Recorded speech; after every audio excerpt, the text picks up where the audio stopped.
Hi, everyone, and welcome to episode 8 of Stop. Who Does That? I'm Jenna. And I'm Jackie. We hope everyone is having a great week. I know at work we are wrapping up the end of the quarter. We had a lot of fun lunches and lots of fun activities going on this week. And I am trying to finish my shopping, although there's a 50-50 chance I'm going to follow through on the wrapping.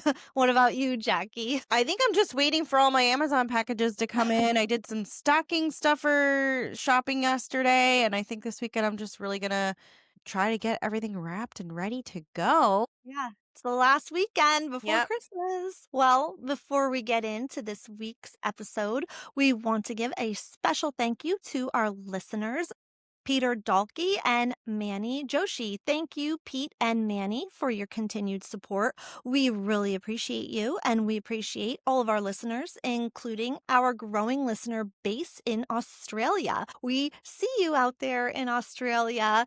And we hope we can hear from you. Just a quick friendly reminder, as always, to please like, subscribe, and follow us. Share with your friends and family too, who also enjoy true crime. Yes, we are bringing you a two-part series today. This is a very well-known case that happened to take place on Christmas Eve.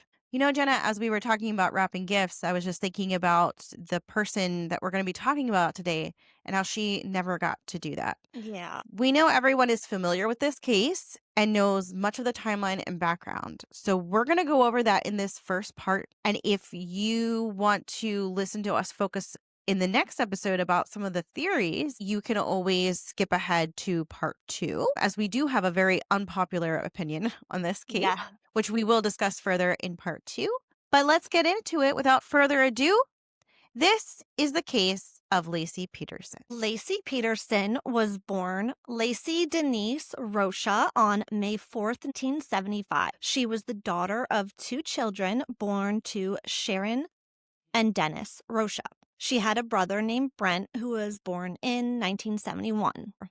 Her parents had met in high school and owned a family dairy farm west of Escalon, California. Lacey worked on the dairy farm from a young age and also enjoyed gardening with her mother. Lacey's parents unfortunately divorced in 1977 when she and her brother were very young. Subsequently, their mother moved with the children to Modesto, California. Lacey visited her father at the dairy farm on weekends. Lacey's mother developed a long-term relationship with Ron Gransky. Although they never married, Gransky would help raise both Lacey and her brother from the time that Lacey was 2 years old. Lacey was a cheerleader in junior high and high school.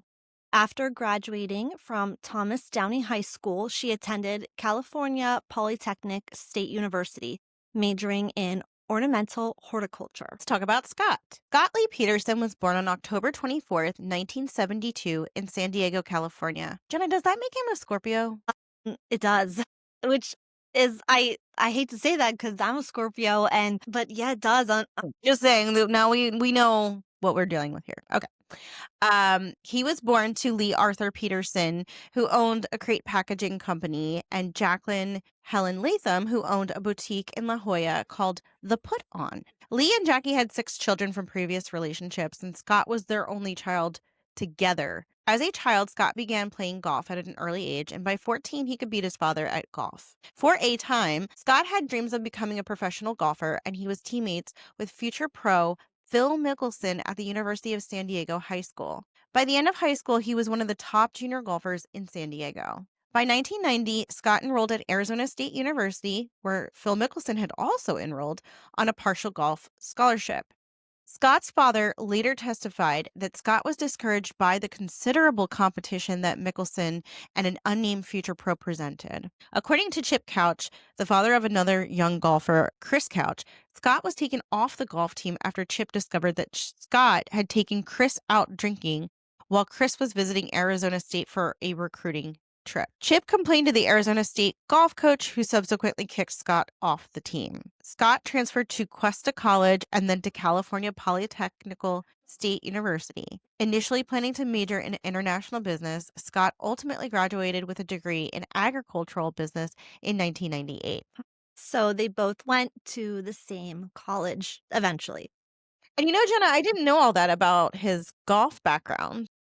Yeah, yeah. And as we later find out, that golf is seen throughout the case, and at the ending, he golfed a lot with his dad and brother too. Let's find out a little bit about Scott and Lacey's relationship. While at Cal Poly, Scott worked at Pacific Cafe, a restaurant in Morrow. Lacey frequented this cafe, and in mid 1994, Lacey gave Scott her phone number. She's a very forward-thinking woman there. She knew what she liked, and she walked right up to him. She also told her mother that she had met the man she would marry. Scott later called Lacey and they began dating. As the relationship grew more serious, Scott put aside his dreams of professional golf in order to focus on his business career. The couple dated for 2 years and eventually moved in together in 1997. After Lacey graduated, they married at Sycamore Mineral Springs Resort.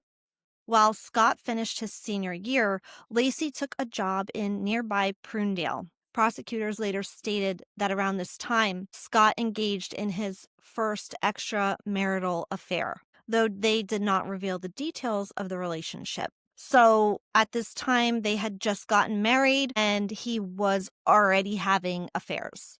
That does not look good for Scott, Mhm. but again, what does that say about somebody as a person? Well, he's unfaithful and maybe he's a bad character. That we can't really speak any more than that. Do we know if Lacey knew of that relationship? We don't know, Okay. and I'm going to guess that she didn't because I don't think she would have wanted to have a child with him. I think she would have been absolutely devastated if she knew Or about that. she was willing to look the other way and make things work. I Yeah, don't and maybe start a family with him. Maybe she thought that would maybe like calm him down a little bit. In her mind, maybe if he became Mhm. a dad, maybe he would stop having affairs. We don't know. We can only speculate these Right. ideas. After they got married and he started his first affair, he did graduate with a Bachelor of Science degree, like we said, in agricultural business. In October 2000, Petersons purchased their first home, a bungalow, for, get this, Jackie, and $77,000 in Wow, that's so cheap. Modesto, California. $77,000 in 2000. It's like Wow. mine. I mean, at least here in Pennsylvania, you can't even get a townhome for that. So they really got a good deal. Well, let me see what it's at now in Zillow. A house on their street is Covina now, Avenue. yeah, Yeah. $419,000 for a little So bungalow. now Oh. So the same bungalow today would go for 419,000. It was said it was an upscale neighborhood near East La Loma Park. So good for them. They got getting a nice house, nice neighborhood. It was everything Lacey ever wanted and dreamed of since she was little. She did take a part-time job as a substitute teacher, and Scott got a job with Trade Corp USA, a newly founded subsidiary of a European fertilizer company. Lacey's family, including her mother and younger sister, related that she devoted much of her energy towards being the perfect housewife. It was her Mhm. dream. She enjoyed cooking, entertaining, and she loved watching Martha Stewart, which my mom and I would watch Martha sometimes. My mom and I loved watching the Food Network, and I just can picture her crafting and cooking and just being the perfect wife. I know when I read Scott's document from the LA Innocence Project, he talked a lot about her love for Martha Stewart. Yeah. So clearly that is the truth.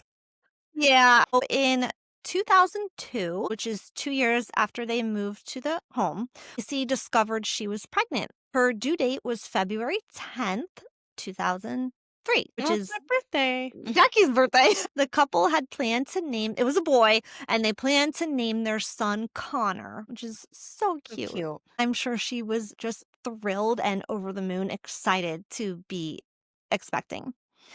In November 2002, which is the same year, so 6 months later, Scott was introduced by a friend to Amber Fry, a Fresno massage therapist, and the two began a romantic relationship. Now, we don't know how many affairs he had. It was the one when they were first married, and now in 2002 Mhm. with Amber. Those are the only ones we know documented. There could have been many more. Scott infamously told Amber when they first met that his wife had passed away, and he portrayed himself as a widow. Again, this does not look good for Scott. I don't know what would possess him to say that. I've been divorced for many years and out in the dating world, and there's just no reason Yeah. to like, yes, a lot of married men have affairs. That's a known fact. But usually they just say they're not married, or they say, Right. you know what they say nowadays, Jackie? We're separated, Oh, okay. But we're they can still live separated. So, together while separated. yeah, Or or they're lying. they could pull what my aunt's ex-husband did to her, and he said to his mistress that he lived with his sister and her children. Okay, that's a common one too, yeah. Yeah.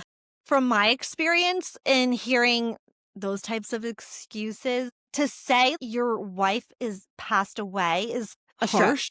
Yeah, I it's very embellished kind of. I don't know why he went there. He went real far with that, and he Yeah. didn't have to. So I always thought that was kind of strange that he used that as an excuse. And you So did read her. I read Amber Fry's book when it came out. I think it came out around 2005, 2006. She believed him. Yeah. Amber, I've always felt bad for her. Amber Fry was a single mother. She had a young daughter, and she was just trying to meet a good man, just like Yeah, everyone and else. he's so charming. He's so charming, He's and so charming, and what reason would she have to not believe that he was a widower? And I I think in think some ways, think about it, it's a little more romantic to be like, yes, "He lost his wife," yeah, versus, "Oh, they broke up," right? Like, you feel there's a yeah. bit of pity there for somebody who's lost. Especially her having a child. I Yeah, think she was just super excited to have finally met a, quote, "nice guy," yeah, and she told her friends and family about Scott, and she was hoping that this was gonna blossom into a something good more. relationship for her, and I just feel she was also a victim in this because, the way she was portrayed is Mhm. not true. She wasn't a homewrecker, she didn't even know he was married, and he manipulated her and took advantage of her.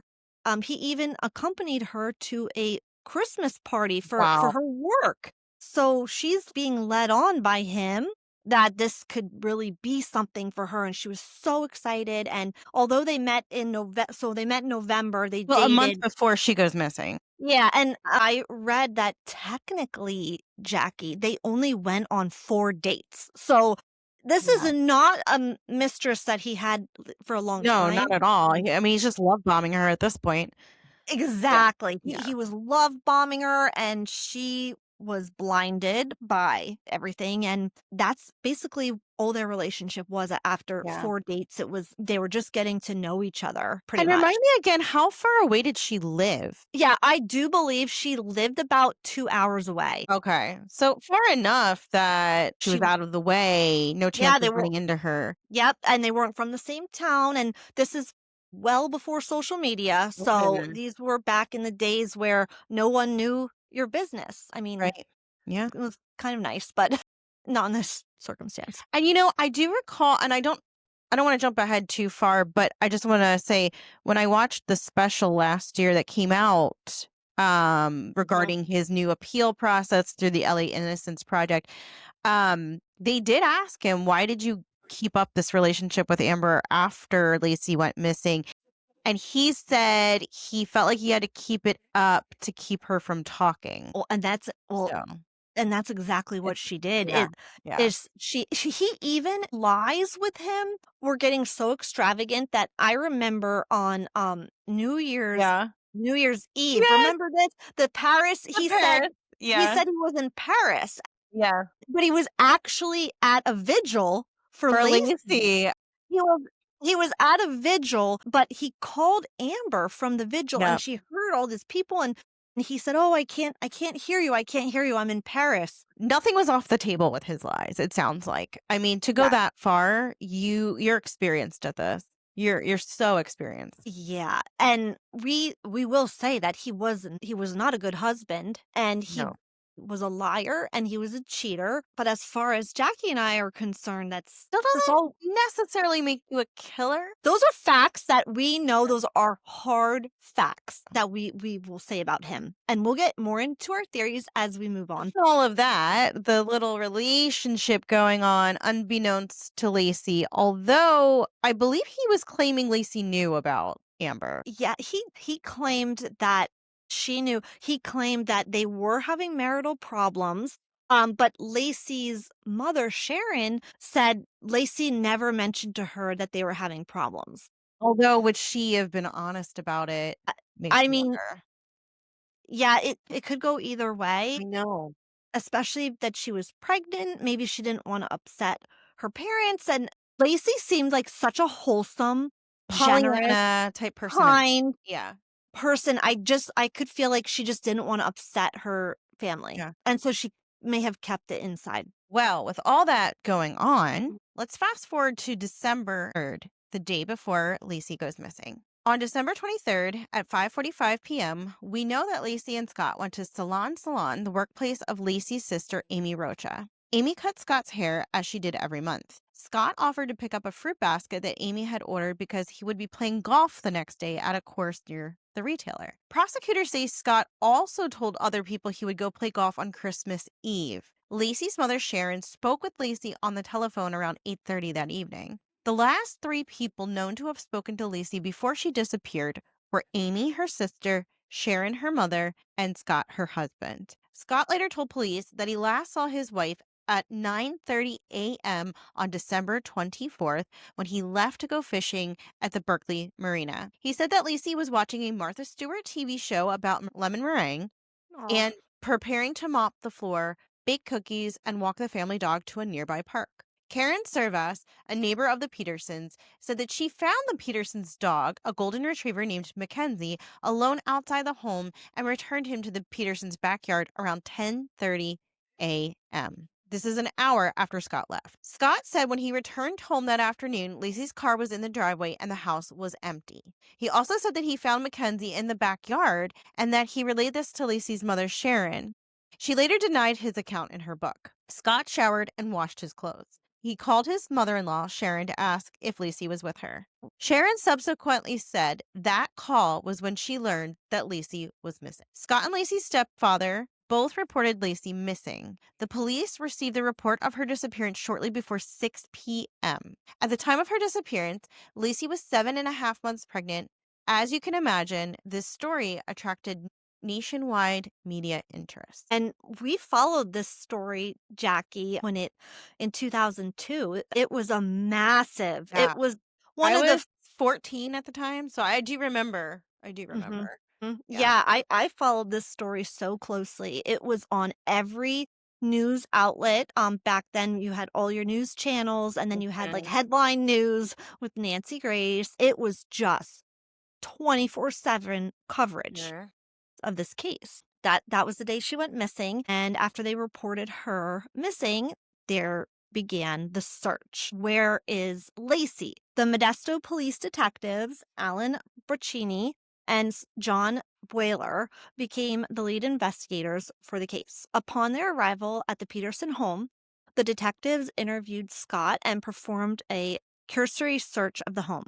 Scott told detectives he had been fishing for sturgeon at the Berkeley Marina, approximately 90 miles from the couple's Modesto home. The detectives found Lacey's keys, wallet, sunglasses, and purse in a closet and began organizing a search of the surrounding area. The following day, over 900 of Lacey's family and friends and neighbors searched the neighborhood and posted missing person flyers. At a press conference, Detective Al Braccini said police did not believe Lacey left without contacting her family. Quote, That is completely out of character for her. Over 30 Modesto police and firefighters on foot, horseback, bicycles, watercraft, everything.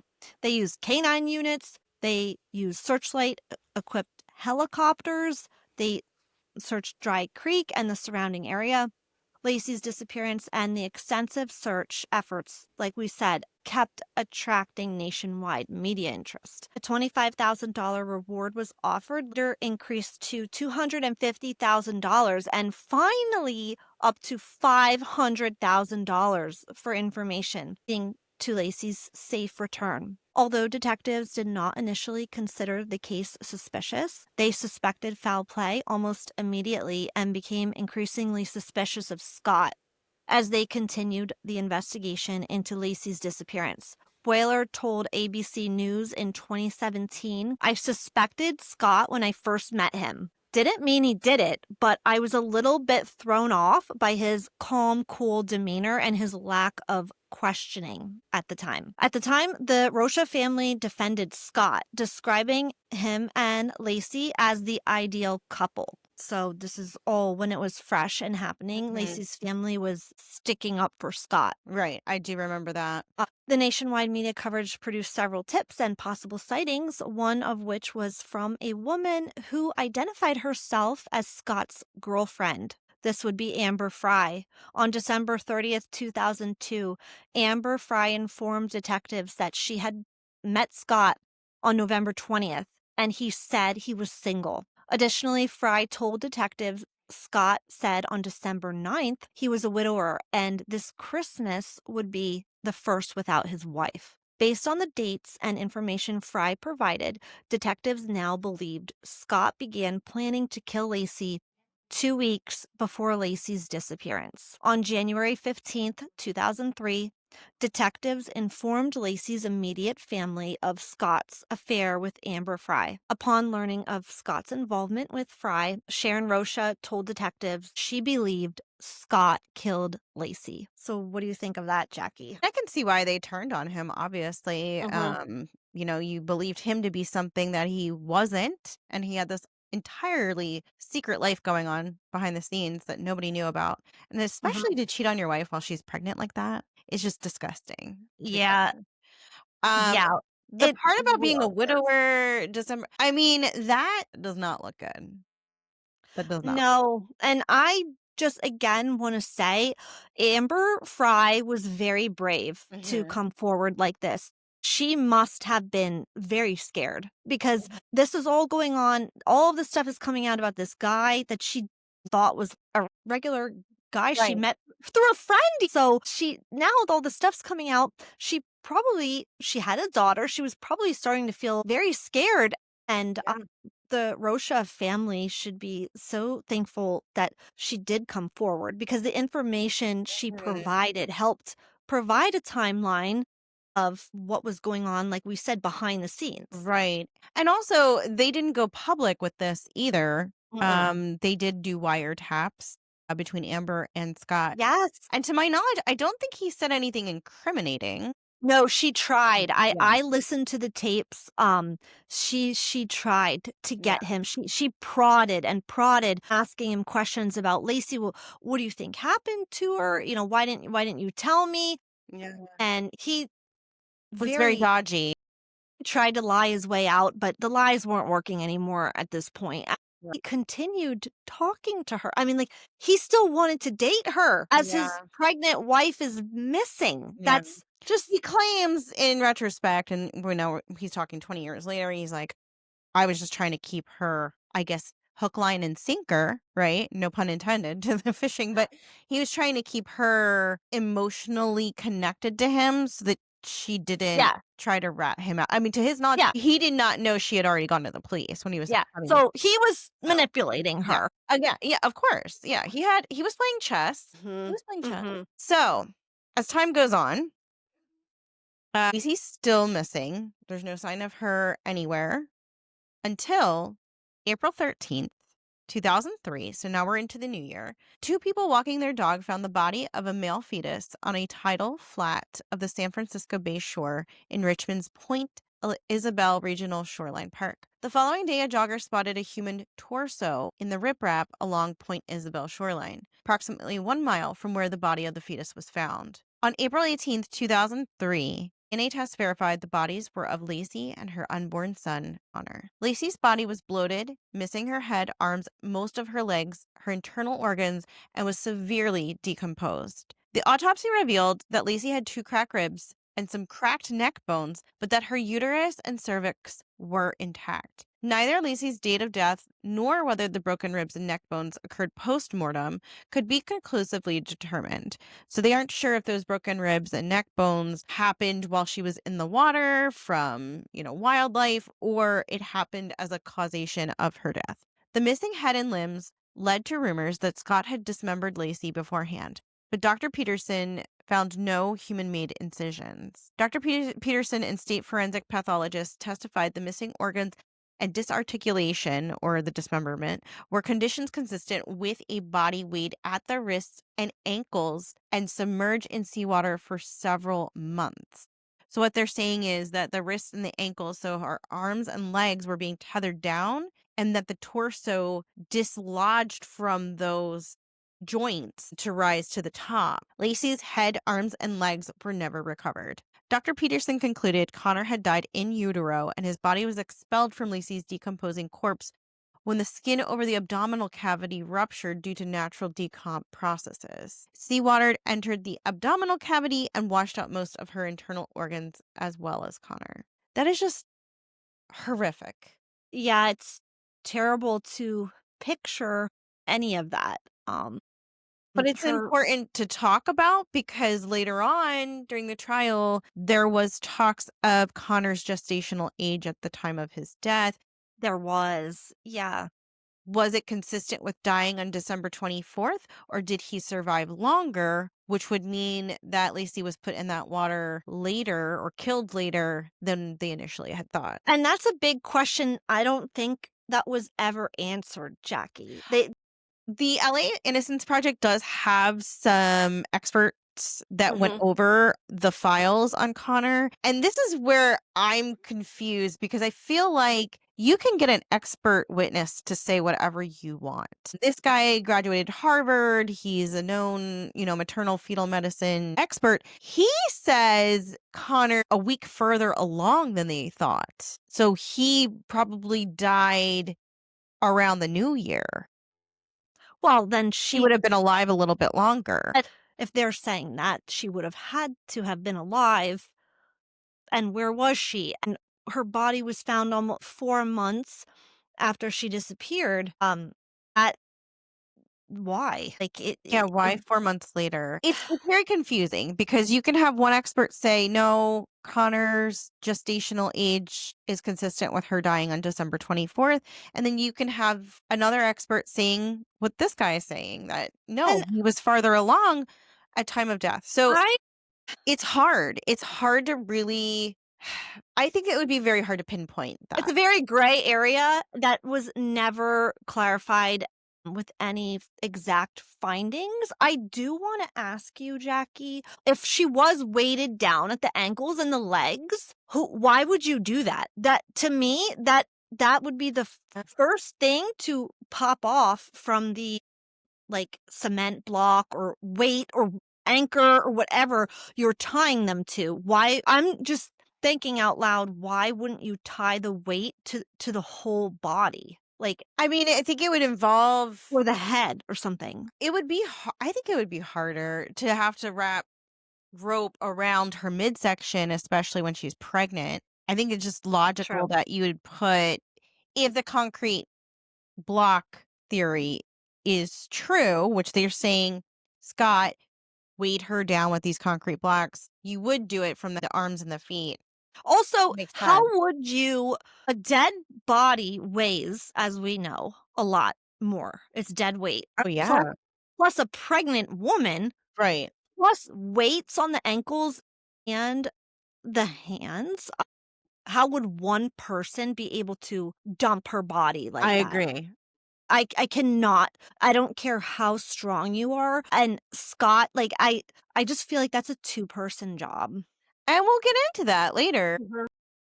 Well, logical suspects there.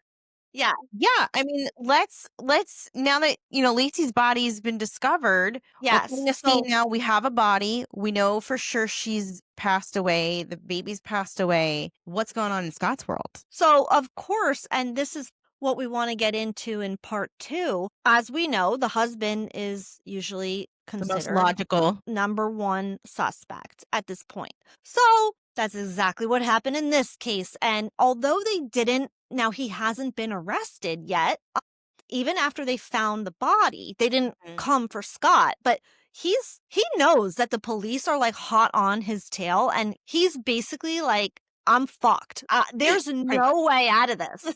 The police Yeah. are coming for me. No, nothing. I think he was like, I cannot get out of this. Even if he didn't do it, it didn't matter. The police were coming for him, and the police were like, you're our number one guy. Myself in that position, if I knew I didn't do something, but I know it doesn't look good for me either, having, a mistress in the The background, fear, yeah, clearly I'm next. yeah. And So the thoughts going through your mind is, yeah, well, fight I or get flight. so I'm gonna Yeah. flight. So Yeah. what he did at this point was he bleached his brown hair blonde and his beard, which there's Oh, a I very remember these famous mugshots. Yeah. famous mugshot when he was caught of his hair dyed. I can get a photo up. Yeah, get a photo because honestly, Jackie, he definitely did that at home. It was a bad dye job. It was brassy and orange.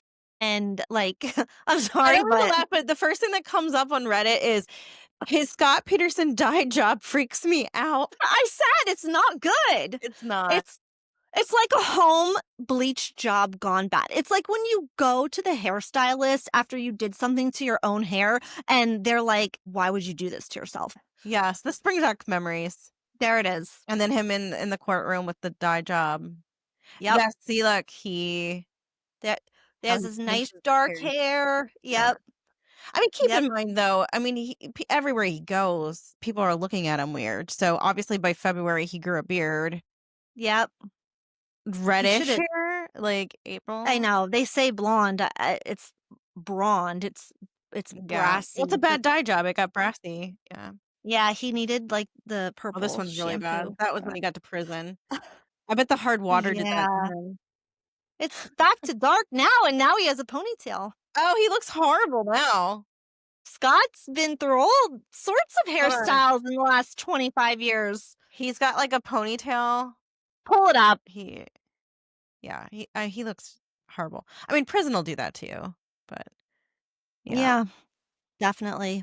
So there, okay, so I feel better. We've gone through the many looks of Scott Peterson. Yes. So now our We're listeners and refreshed. viewers can have that image. They know what we're talking about. Now you've seen the very famous mugshot with the bleached hair and beard. So besides that dye job gone wrong, he also $15,000 in cash and his brother's ID and was headed for the Mexico border. On April 18th, 2003, Divs arrested Peterson at Torrey Pines Golf Course in La Jolla as he was meeting his father and brother for a golf game. This was the same day they confirmed that the body Yeah, was Lacey and Connor, so they yeah. moved very quickly. I personally think it was like his last time with his dad and brother. I think Yeah. he did that on purpose, and I think he was going right to Mexico from And there. La Jolla is Southern California. Yes. Modesto's Northern Yes. California, so he Yes. was already on his Yep. way, probably to the border. Yep. When the detectives arrived, they searched his vehicle, and like we said, it was packed with nearly $15,000 in cash, equipment, and supplies. And also, you can't leave home without your Viagra tablets. So I mean, you he need the Viagra. Come on, definitely man. You're was going like, to Mexico. You're going to have a good time. he You got was your clothes, definitely, you got your 4 cell phones and 2 driver's licenses and your yeah. Viagra. Yep. Yep. You got to pack that Viagra when you're crossing the border. I mean, Got to blow off some steam, you know. he had plans. He had plans for Mexico. Scott's father explained that Scott used his brother's driver's license to get a San Diego resident discount at the golf course. Yeah, of course. Okay, Dad. Like, I mean, no one's really. maybe. Maybe, but it's just not. It's I mean, bad he was living in his timing. car. It's bad timing, Yeah. Dad. So yeah, he Yeah, he was also living in his car. Um, That's why he had the camping stuff and the Viagra, right? I'm sure detectives will believe all of that. No, not really. So, police and prosecutors alleged that he switched car, dyed hair, had the money, the phone, the driver's license, the camping equipment, and the Viagra to disguise himself and flee to Mexico. Scott did wind up hiring high power attorney Mark Garagos, who we know from several other high profile trials. Okay, so he represented the Menendez brothers, Michael Jackson, Chris Brown, P. Hmm. Diddy, Hmm. Colin Kaepernick, Nicole Richie, Winona Ryder. Oh yeah, back when she used to steal stuff. Hmm. Jussie Smollett, Oh, wow. Roger Clinton, Gary Condit. Wow, he's had a good list. I wonder if he's retired now because that was 21 Yeah. years ago, the trial. Mike Tyson, Hunter Biden. He's gotta be Yeah. 70. He's gotta be retired. Scott hired Mark Garagos, and the trial began on June 1st, 2004. They didn't waste any time. I mean, No, that that he got arrested April 2003, so, like, within a year and some change, mhm. they're in trial. Lead prosecutor was Rick DeTesto, and central and main witness Amber Fry hired her own attorney, well-known Gloria Allred. Mm. Do you wanna look up some of Gloria's clients? She's a high-powered, woman's attorney. She has represented women with the Me Too movement. She represented the victims of sexual abuse like R. Kelly. She represented Nicole Brown Simpson's family. Wow. Wow. Yeah. Ironically though, her daughter Lisa Bloom Mhm. ended up defending Harvey Weinstein. Wow. I bet that really shook up that relationship. She must have worked with Alan Jackson on that. I think Alan Uh, Jackson yes. worked on that case too. Who won't? Small world. Anyway. Okay, anyway, so that's the main attorneys. Mark Garagos for Scott, Gloria Allred for Amber. So the prosecution's main arguments was that Scott was having an affair with Amber, and he wanted to end his life with Lacey and his family life with her to start a new one with Amber. This is a timeless tale. We've heard this 100 times. Mind you, Scott and Amber had only been on 4 dates. I personally don't think that prosecution argument is strong at all. That's just Mhm. not enough time to be emotionally invested with another person to even contemplate killing your spouse over. I don't Also with believe. her being like 2 hours away, he easily back then could have Oh, ghosted her. he, If he he really just wanted to, if Lacey gave birth to Connor and he's like, "Oh, you know what? I'm gonna be a dad now." He easily could have yeah, ghosted her back then. yeah. Or he could have kept it going and saw Yeah. her twice a No. month. I mean, Yeah.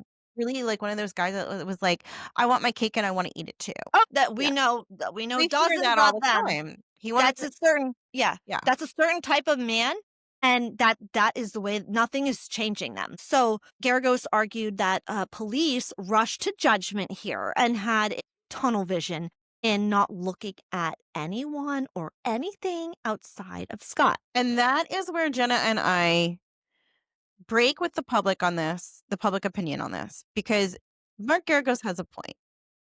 They really didn't do a good job of excluding other options here. No, there was no concrete DNA evidence. There was no blood.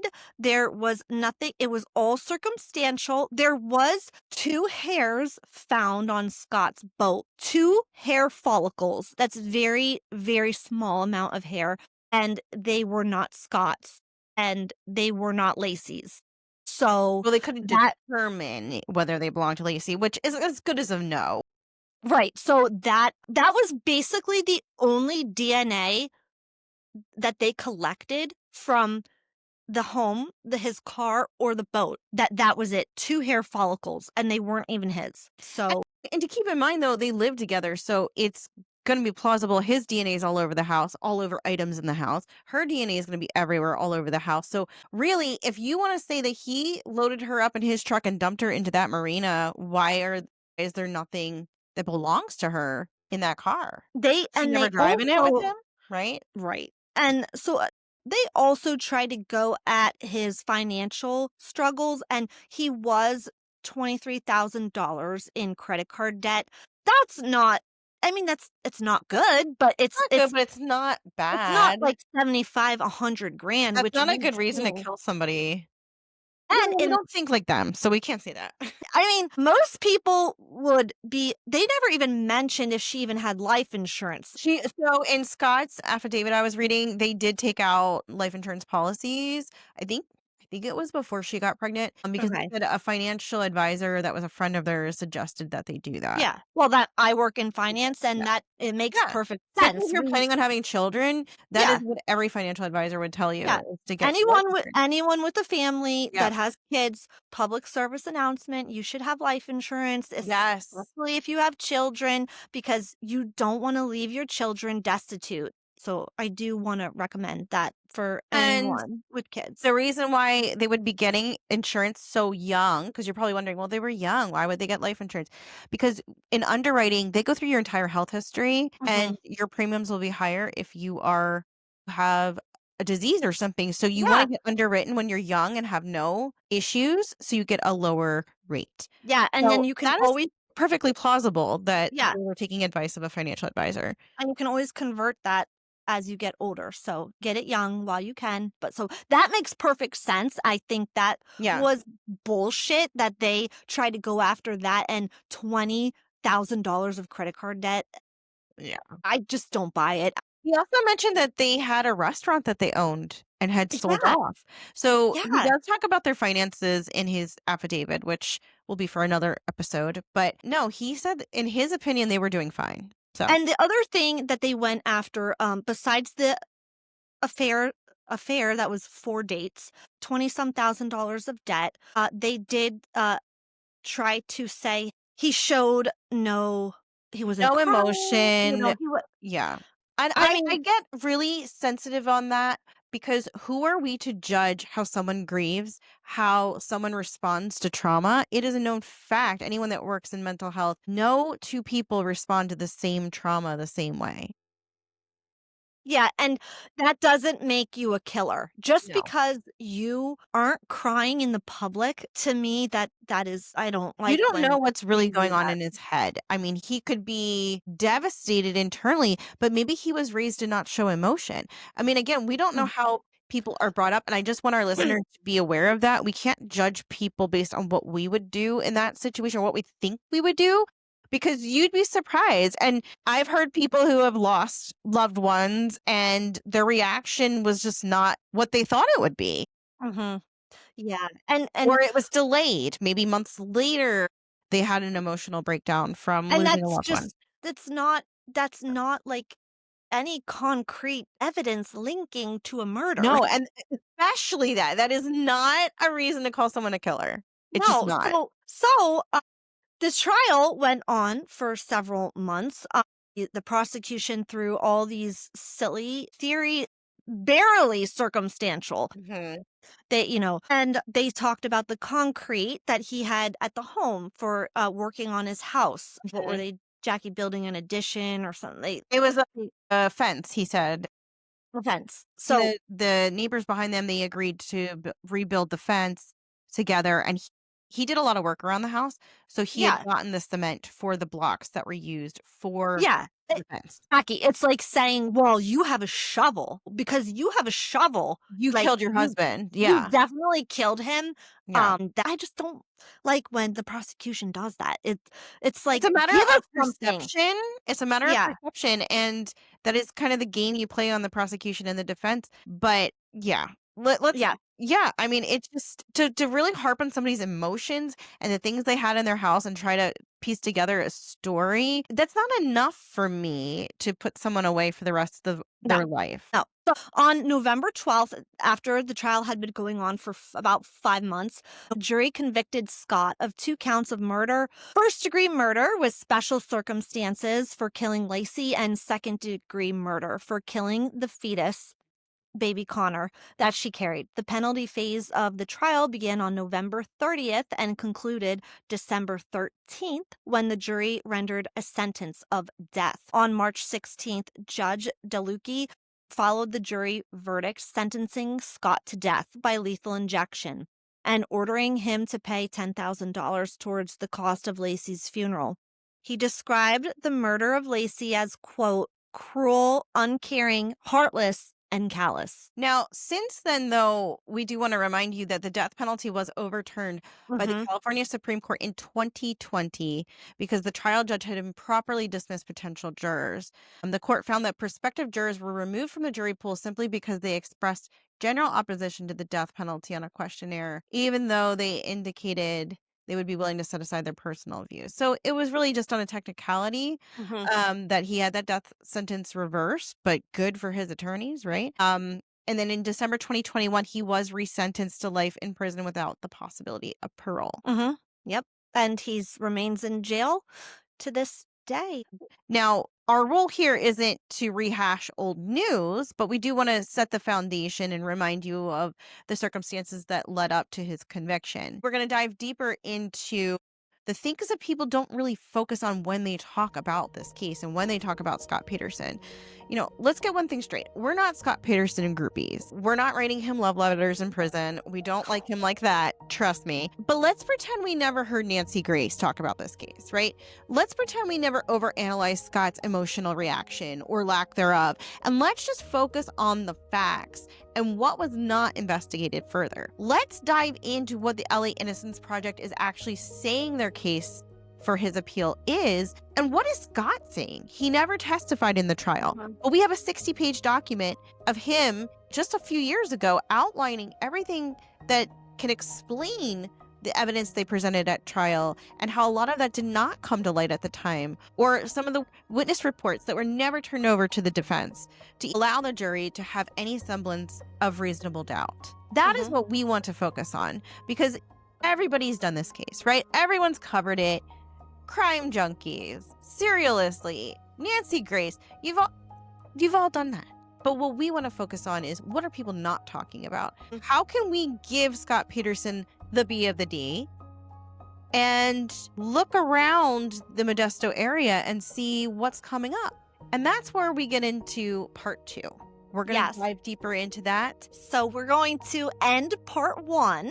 And we hope everyone enjoyed this summary of her life. She was a great woman, and she never got to experience being a mother and having her son. And we do remember her for the life that she did have. We'll see you in part 2 of this special episode on Laci Peterson and her son, Connor. Just as we close out, remember, Connor Peterson would have been almost 23 years old. Think of all the Christmases that he never got to be a part of. But we're going to dive deeper into what may have happened. We'll see you next time. Bye.